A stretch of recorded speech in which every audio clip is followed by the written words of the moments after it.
Hoy veremos la etapa inicial en el proceso acusatorio adversarial y oral. Recordemos que el artículo 211 establece 3 etapas, entre ellas la etapa inicial o de investigación, la etapa intermedia y la etapa de juicio oral.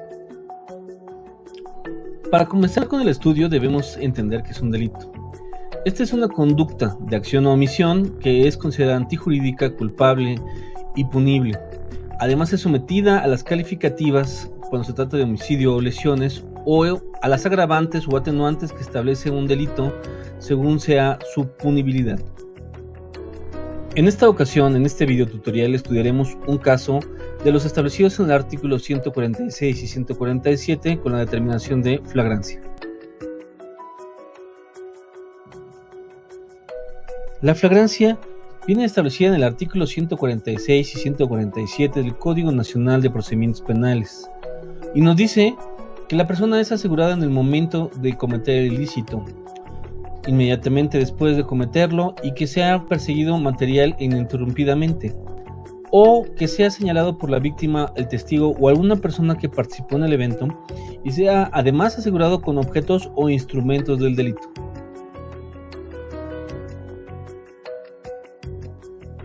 Después de ser asegurado dicho sujeto, debe de ser llevada de inmediato ante el agente del Ministerio Público para que determine su situación jurídica y establezca si estamos en la presencia de un delito considerado como grave por la norma.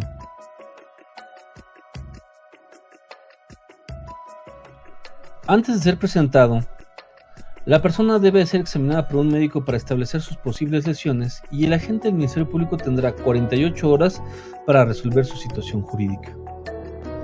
El agente del Ministerio Público es el encargado de resolver la situación jurídica de esta persona. Él tiene a su cargo la acción penal pública, contenido sus funciones en el artículo 21 constitucional. Este debe de actuar de buena fe y salvaguardando los intereses tanto de la víctima como del imputado. El imputado tiene derecho al asesoramiento por parte de un defensor, ya sea público o privado. Sus derechos están consagrados en el artículo 20 constitucional en el apartado B. El defensor puede aportar los datos de prueba suficientes para demostrar su inocencia y tiene derecho a ver la carpeta de investigación y hablar con su cliente en todo momento durante estas 48 horas. Durante este plazo de 48 horas, el agente del Ministerio Público deberá de reunir los elementos y datos suficientes para determinar la situación jurídica del imputado. Puede suceder que en este plazo el agente del Ministerio Público encuentre que el delito por el cual se detuvo a la persona no es considerada grave por la norma, por lo cual deberá de otorgar una medida cautelar distinta a la prisión.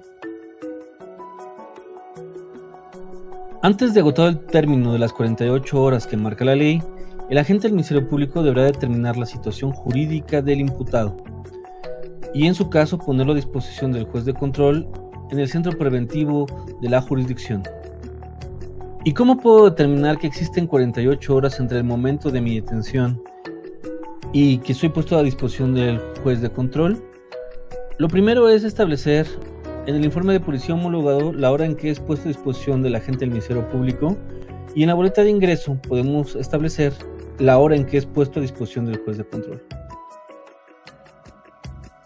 Dado el plazo para la audiencia inicial, el juez señalará a las partes que se individualicen. El agente del Ministerio Público, la defensa, el imputado y en su caso la víctima señalarán su nombre completo, documento con el cual se identifiquen, es decir, gafete oficial, IFE o cédula profesional, señalarán un domicilio para oír y recibir toda clase de notificaciones y proporcionarán un correo electrónico para hacer extensivo los fines de la notificación.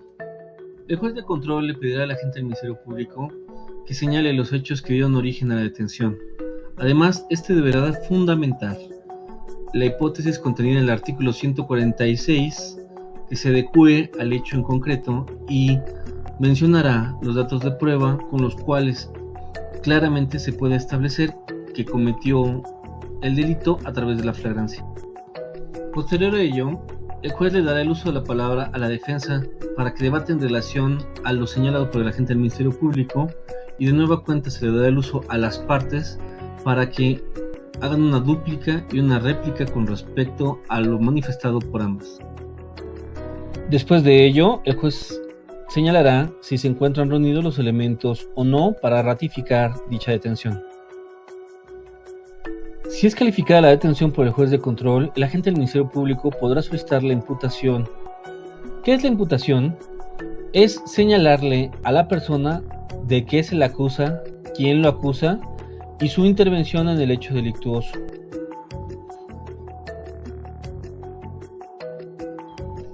Posterior a este señalamiento por parte del agente del Ministerio Público, la defensa podrá entablar una conversación con su cliente en donde decidan si declaran o no, esto de acuerdo a su derecho constitucional establecido en el artículo 20.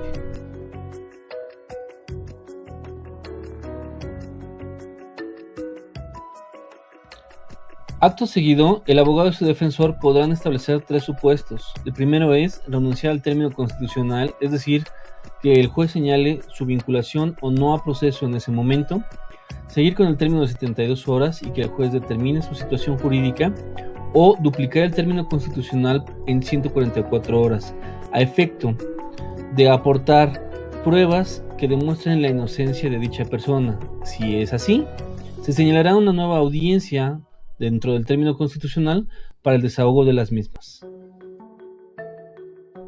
En el presente caso no se podrá debatir sobre la medida cautelar, ello derivado que es un delito considerado como grave por la norma. Posterior a esto, el agente del Ministerio Público deberá solicitar la vinculación al proceso, en donde con los datos de prueba que cuente deberá demostrar la posible intervención del sujeto en el delito y acreditar el tipo penal. El juez de control, a petición del agente del Ministerio Público, dictará el auto de vinculación del imputado a proceso. Siempre que se haya formulado la imputación, se haya otorgado al imputado la oportunidad para declarar, y de los antecedentes de la investigación expuestos por el Ministerio Público se desprendan datos de prueba que establezcan que se ha cometido un hecho que la ley señala como delito y exista la probabilidad de que el imputado lo cometió o participó en su comisión. El auto de vinculación a proceso deberá dictarse por el hecho o hechos que fueron motivo de la imputación.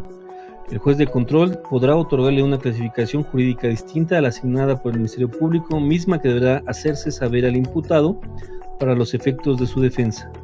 El auto de vinculación a proceso deberá contener los datos personales del imputado, los fundamentos y motivos por los cuales se estiman satisfechos los requisitos mencionados, además, el lugar, después de haber escuchado las partes, de ejecución señalará el plazo de la investigación complementaria, que en el caso de delitos menores a 2 años no podrá exceder a 2 meses, y en delitos mayores a 2 años tendrá que ser fijado entre los 2 meses y los 6 meses.